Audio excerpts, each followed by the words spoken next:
Hello दोस्तों, मेरा नाम है प्रीति और स्वागत है आपका प्रीति पीसीएस में। आज हम पढ़ेंगे हड़प्पा सभ्यता। हम क्लास 11th का चैप्टर 1 स्टार्ट किए हैं।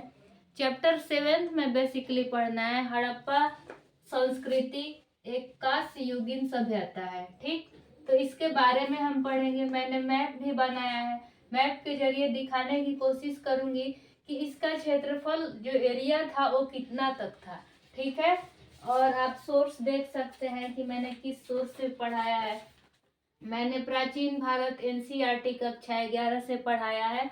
और ये बात याद रखिएगा कि वीडियो को पूरा देखना है, बीच में अधूरा देख के स्किप नहीं करना है। वीडियो पूरा देखेंगे तो अच्छे से समझ आएगा। चलिए शुरुआत करते हैं। इसका नाम हड़प्पा सभ्यता क्यों पड़ा? ठीक, या तो कोई चीज वस्तु, वहां पे कोई फेमस लेखक हो या कोई फेमस वैज्ञानिक हो, बहुत सारा चीज किसी के ना किसी के नाम पे पड़ता है। ये जैसे पटना का नाम पटना क्यों पड़ा? तो पाटन नाम का एक फूल होता था बहुत बड़ी संख्या में, इसीलिए इसको कुसुमपुर या पाटलिपुत्र कहा गया। लेकिन हड़प्पा को हड़प्पा क्यों कहा गया, सिंधु घाटी सभ्यता को? तो इसका नाम हड़प्पा संस्कृति पड़ा क्योंकि इसका पता सबसे पहले 1921 में पाकिस्तान के प्रांत में अवस्थित हड़प्पा नामक आधुनिक स्थल से में चला। यानी सबसे पहले सिंधु घाटी सभ्यता के हड़प्पा नगर को ही खोजा गया, हड़प्पा स्थल को ही खोजा गया, इसीलिए इसका नाम हड़प्पा सभ्यता पड़ा। अब इस हड़प्पा सभ्यता का फैलाव कितने एरिया तक था सिंधु घाटी सभ्यता का? तो इसका फैलाव उत्तर में जम्मू से लेकर दक्षिण में नर्मदा के मुहाने तक, यानी यहाँ तक नर्मदा का मुहाना, और पश्चिम में बलूचिस्तान के मकरान तट से लेकर उत्तर पूर्व में मेरठ तक था। उत्तर पूर्व में मेरठ तक यह समूचा क्षेत्र त्रिभुज के आकार का था। अगर प्रश्न बनता है सिंधु घाटी सभ्यता के बारे में कौन सा कथन सही है? पहला कथन कि सबसे पहले हड़प्पा सभ्यता, सिंधु घाटी सभ्यता में हड़प्पा नगर को खोजा गया। ठीक। दूसरा कथन कि यहाँ पे जो इसका फैलाव था उत्तर में जम्मू कश्मीर से लेकर दक्षिण में मकरान तट तक था, दक्षिण में आपका नर्मदा नदी के मुहाने तक, और इसका आकार त्रिभुजाकार था। तो हमारा तीनों स्टेटमेंट ठीक हो जाएगा। तो याद रखिएगा, जो सिंधु घाटी सभ्यता थी, ये देखिए यहाँ से लेकर यहाँ तक इसका विस्तार फैला हुआ है। तो इसका विस्तार कैसा है? त्रिभुजाकार है, त्रिभुज के आकार का है। कितना एरिया में फैला हुआ है? यहाँ तक फैला हुआ है। मैंने दिखाने की कोशिश की है। अब तक हड़प्पा संस्कृति के लगभग 1500 स्थलों को खोजा जा चुका है, पता लग चुका है, किंतु परिपक्व अवस्था वाले 7 ही केवल स्थल हैं। परिपक्व अवस्था में जो स्थल है वो केवल 7 है। पहला हड़प्पा, दूसरा मोहनजोदड़ो, तीसरा चनहोदड़ो, चौथा लोथल, पांचवा कालीबंगन, छठा बनावली, सातवां धौलावीरा, आठवां राखीगढ़ी। तो ये नाम याद रखिएगा आप लोग, इन्हीं से संबंधित प्रश्न पूछता है। हड़प्पा में जो चीज पाया जाएगा वो मोहनजोदड़ो में जो चीज मिला है वहां से प्रश्न पूछेगा। इनकी नगरीय सिस्टम कैसा था, यहाँ पे जो नाली था, जो घर था वो कैसा था, यहाँ पशुपालन होता था तो कौन कौन से जानवर का ये लोग यूज करते थे, ये सभी चीज यही बस पढ़ना है। कालीबंगा को काली चूड़ी के नाम से जाना जाता है, काली रंग की चूड़ी है इसीलिए उसका नाम कालीबंगा पड़ा। राखीगढ़ी से क्या मिला है? धौलावीरा से संबंधित अगर कोई करेंट अफेयर्स है तो धौलावीरा को देखेंगे। लोथल सिंधु घाटी सभ्यता का बंदरगाह शहर था तो उसको भी देखेंगे। तो इससे संबंधित जो भी महत्वपूर्ण जानकारी है वो सब हम इस वीडियो में देखने वाले हैं। आते हैं सिंधु घाटी सभ्यता के नगर योजना और संरचना के बारे में। तो हड़प्पा और मोहनजोदड़ो दोनों में अपने अपने दुर्ग होते थे। ठीक है, यानी हड़प्पा और मोहनजोदड़ो दोनों शहर में अपने अपने दुर्ग थे जहां शासन वर्ग के लोग रहते थे। दुर्ग के बाहर निम्न स्तर का ईंटों से बनाकर शहर या जहाँ सामान्य लोग रहते थे। बोल रहा है कि दुर्ग जो बना रहता था उसमें शासक वर्ग के लोग रहते थे और दुर्ग के नीचे उस ईंट से बना हुआ घर उसमें सामान्य लोग रहते थे। ठीक है। भवने ग्रिड की तरह व्यवस्थित थे और सड़कें एक दूसरे को समकोण पर काटते हुए या बनाते हुए काटती थी। ठीक है। मोहनजोदड़ो का विशाल स्नानागार। अब अगर पूछता है हड़प्पा सभ्यता में एक विशाल स्नानागार पाया गया तो कहाँ? तो मोहनजोदड़ो में। 11.88 मीटर लंबा, 7.1 मीटर चौड़ा और 2.43 मीटर गहरा। कभी कभी इसका लंबाई, चौड़ाई और गहराई पूछ लेता है, तो इसको एक बार पोल में क्विज करा दूंगी ताकि अच्छे ढंग से याद हो जाए। मोहनजोदड़ो के अनाज का रखने का कोठरा। अगर पूछता है अनाज के रहने का कोठरा यानी अन्नागार, नागार, अन्नागार और स्नानागार कहाँ से मिले हैं? तो मोहनजोदड़ो से मिले हैं। तो अन्नागार रखने का कोठरा 45.71 मीटर लंबा और 15.23 मीटर चौड़ा था। अब देखते हैं कि हड़प्पा में ईंट के वृत्ताकार चबूतरे मिले हैं जो फसलों को दावने के काम में आता था, क्योंकि फसल की दरारों में गेहूं और जौ के दाने भी मिले हैं। तो अगर पूछता है क्या सिंधु घाटी सभ्यता के लोग गेहूं और जौ से परिचित थे, तो बिल्कुल परिचित थे, क्योंकि हड़प्पा में जो चबूतरा मिला है वृत्ताकार ईंट का, उसमें यह देखा गया है कि उसके फर्श की दरारों में गेहूं और जौ फंसे हैं और वहां से ये पता चलता है कि ये लोग दावने का काम करते होंगे, यानी दौनी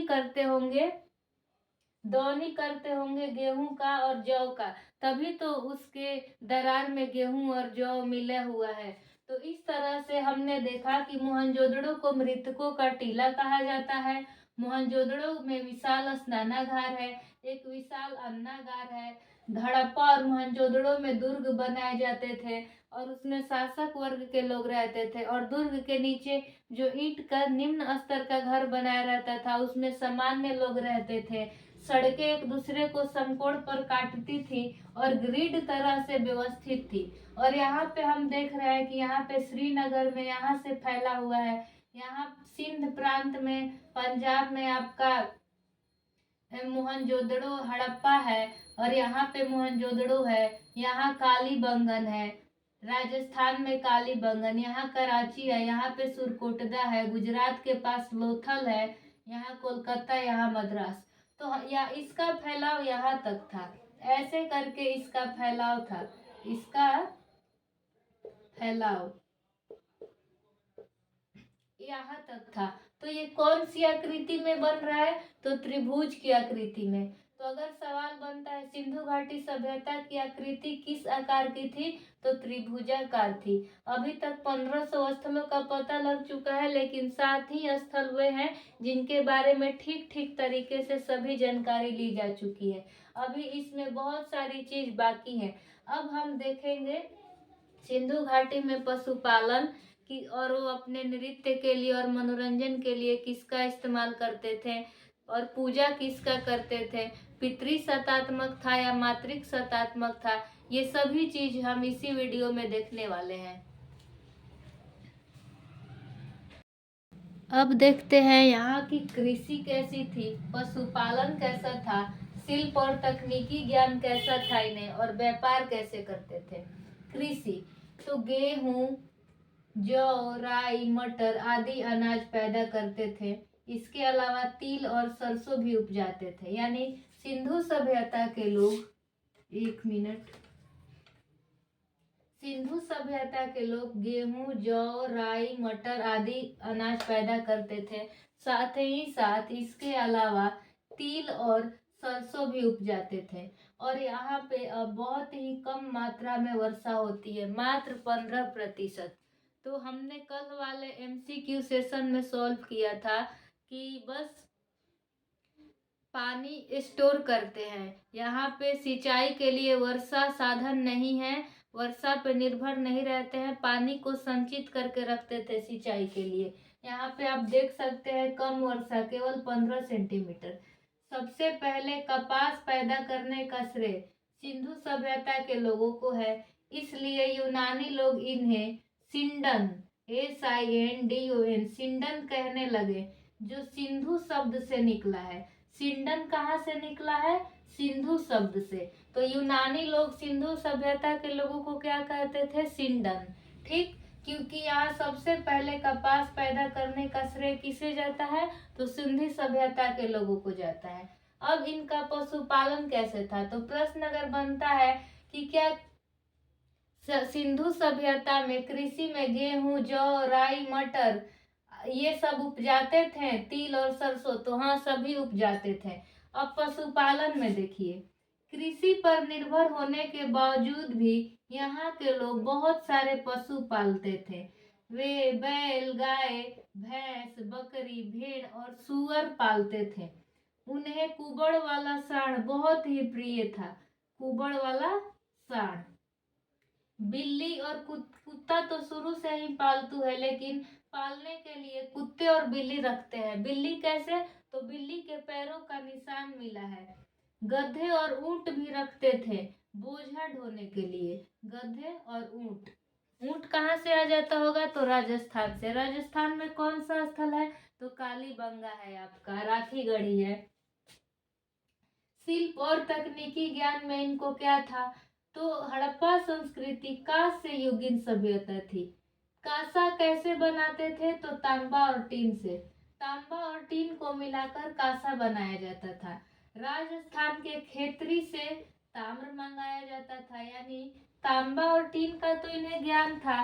तांबा और टीन को मिला के ये कांसा बना देते थे। ठीक है। और ताम्र कहाँ से मंगाते थे? तो राजस्थान से और बलूचिस्तान से। और सोना कहाँ से मंगाते थे? तो दक्षिण भारत से। ये हमने कल भी मैचिंग वाले में किया था कि कौन चीज कहाँ से मंगाते हैं। टीन कहाँ से मंगाते थे? अफगानिस्तान से। यानी तांबा और टीन को मिला के कांसा बनाते थे। तो टीन मंगाते थे अफगानिस्तान से, तांबा मंगाते थे राजस्थान और बलूचिस्तान से। यहाँ के लोग कुल्हाड़ी, आरी, छुरा और बर्छा बनाते थे। मिट्टी के मुहरे भी बनाते थे। और सोना चांदी दक्षिण भारत कर्नाटक से मंगाते थे। ठीक है। तो अब आ गया आपका व्यापार। व्यापार में ये लोग पत्थर, धातु, हड्डी आदि का व्यापार करते थे। ठीक है। पत्थर, धातु, हड्डी आदि का व्यापार करते थे और विनिमय प्रणाली यूज करते थे। विनिमय प्रणाली यानी धातु के सिक्कों का प्रयोग नहीं करते थे। यानी जो भी वस्तु मंगाते थे तो बदले में धातु के सिक्के नहीं देते थे, वस्तु विनिमय प्रणाली करते थे। अगर उन्हें कोई चीज चाहिए होता था तो बदले में वो सामान दे देते थे। इस तरह से उनका व्यापार था। और व्यापार के लिए सबसे इम्पोर्टेंट जगह कौन सा है? तो लोथल। लोथल कहाँ है? तो गुजरात में है। बस इससे ज्यादा सिंधु घाटी सभ्यता से कोई प्रश्न नहीं पूछता है। इससे संबंधित जो भी MCQ है हमने कर लिया है, और भी इससे संबंधित जो भी MCQ आएगा जब हम क्लास 11th का MCQ करेंगे चैप्टर 7 का, तो उसमें सिंधु घाटी सभ्यता से संबंधित जितने प्रश्न रहेंगे हम वो सब पढ़ लेंगे। नेक्स्ट वीडियो में हम लोग मिलेंगे ऋग वैदिक काल और वैदिक काल। तो उम्मीद करते हैं कि आपको सिंधु घाटी सभ्यता अच्छे से समझ में आ गया होगा। और आपको ये जो भी लिखा हुआ है इसका फोटो मैं ले लेती हूँ वीडियो बना के, तो आपको टेलीग्राम चैनल पे मिल जाएगा, तो आप नोट्स बना सकते हैं। और ये बिल्कुल ऑथेंटिक है, किसी तरह की कोई गलती नहीं है, क्योंकि मैंने क्लास 11th के NCERT से बनाया है। गाइज आप लोग मुझे सपोर्ट कीजिए, वीडियो को पूरा देखिए और कमेंट भी कीजिए कि वीडियो कैसा लगा। Thank you so much for watching this video.